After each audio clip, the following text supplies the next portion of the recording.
नमस्कार, आप देख रहे हैं एनके न्यूज। आपके साथ मैं हूं अंशु और बड़ी खबरों का रुख करते हैं।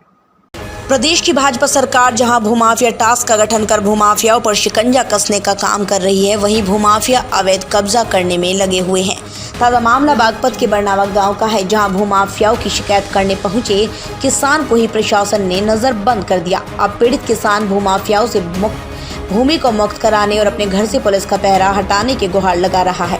किसान का कहना है, शिकायत करने के बाद भी प्रशासन ने उसकी कुछ जमीन तो मुक्त कराई, लेकिन साथ ही साथ प्रशासन ने उसके घर पर पुलिस का पहरा भी लगा दिया, जिसके चलते वो कृषि भूमि पर लिए गए ऋण को भी नहीं चुका पा रहा है, जबकि समाधान योजना के तहत उसके द्वारा ऋण चुकाने का करार हो गया था।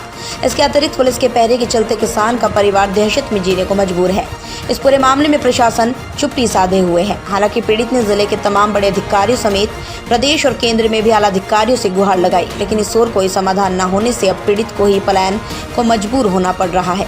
पीड़ित ने आज बागपत कलेक्ट्रेट पहुंचकर जिलाधिकारी को ज्ञापन देते हुए पूर्ण मामले की निष्पक्ष जांच कराने, भूमाफियाओं से भूमि को मुक्त कराने की गुहार लगाई। साथ ही किसान ने घर पर पुलिस का पहरा हटाने की भी मांग की। प्रदेश की सरकार अवैध कब्जे को लेकर जहां गंभीर दिखाई दे रही है, वहीं गाँव में दबंग किसान की भूमि पर कब्जा कर रही है। सवाल ये उठता है कि भूमाफिया टास्क कहां है और पीड़ित किसान को आखिर कब न्याय मिलता है। रिपोर्ट मेहंदी हसन, बागपत। नाम जानना चाहूंगा आपका। आलोक त्याग मेरा नाम है। कलेक्ट्रेट पाए हो, क्या पूरा मामला है? पूरा मामला ये है कि मेरी ज़मीन भूमाफियाओं ने कब्जाई हुई थी, जिसको जो है 15 तारीख में जो है कब्जा मुक्त कराया गया और मुझे ये कहा गया कि आपको जो है इस पर कब्जा करा दिया जाएगा। और 15 तारीख से ही मुझे नज़रबंद किया हुआ है भूमाफियाओं से मिलके, और 18 बीघे मेरी ज़मीन है, भूमाफिया उस पर दोबारा कब्जा कर रहे हैं।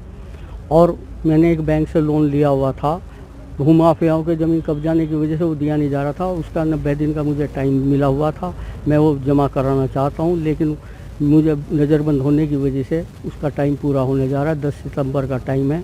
मैं ये चाहता हूँ कि मुझे अतिशीघ्र जो है नज़रबंदी से जो अवैध सैद्धांतिक रूप से अप्रत्यक्ष रूप से की हुई है वो ख़त्म कराई जाए, जिससे कि मैं जो हूँ अपनी ज़मीन पर कब्जा ले सकूं और जो बैंक का बकाया है वो मैं जमा कर सकूं। कितनी ज़मीन पर कब्जा है आपकी, कितनी मुक्त हुई है? 18 बीघे ज़मीन अभी मुक्त हुई है और करीब 3-4 बीघे ज़मीन मेरी अभी भी कब्जा किए हुए हैं। और वही लोग जो हैं मुझे नज़रबंद कराने हैं। प्रशासन पे उन्होंने दबाव बनाया हुआ, भूमाफिया हैं।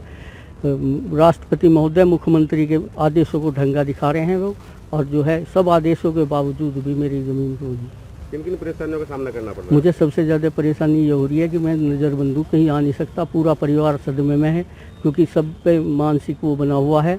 और मेरी जो ज़मीन है वो जो कब्जा मुक्त कराई गई थी उस पर पुण्य कब्जा हो गया है, और जो मुझे बैंक का लोन देना है वो ख़त्म हो रहा, उसका टाइम निकला जा रहा है, जिससे मेरी छवि भी ख़त्म हो रही है। ऐसी क्षति होगी जिसकी पूर्ति नहीं हो सकती। अच्छा, अधिकारी आपका क्या रवैया है? अधिकारी मेरा उत्पीड़न के अलावा कुछ नहीं कर रहे। कोई भी आदमी कोई भी सहयोग नहीं कर रहा। कोई आश्वासन मिला है अभी तक? आश्वासन कुछ नहीं मिला है। ये कहते हैं आप जहाँ जाना चाहो चले जाओ, जब पुलिस मेरे साथ है तो मैं कहाँ जाऊँ। एक किसान का आरोप है कि इसकी भूमि पर कब्जा किया गया, उसे नज़रबंद कर दिया गया, उसकी कहीं सुनवाई नहीं हुई। सर, क्या पूरा मामला है, क्या कार्रवाई की जा रही है? ऐसा कोई प्रकरण मेरे संज्ञान में नहीं है, कोई नज़रबंद नहीं है। उनको गार्ड मिला होगा। किसी की ज़मीन पर कोई अवैध कब्जा फिलहाल अभी संज्ञान में नहीं है। अगर उनकी ज़मीन पर कब्जा है तो कब्जा उन्हें दिलाया जाएगा। ऐसा कोई प्रकरण इस समय संज्ञान में नहीं है। बरनावा चकबंदी में है, चकबंदी चल रही है। प्रकरण संज्ञान में आते ही विधिक कार्रवाई होगी। तो फिलहाल की बड़ी खबरों में बस इतना ही। बाकी की तमाम छोटी बड़ी खबरों से जुड़े रहने के लिए देखते रहिए एनके न्यूज। नमस्कार।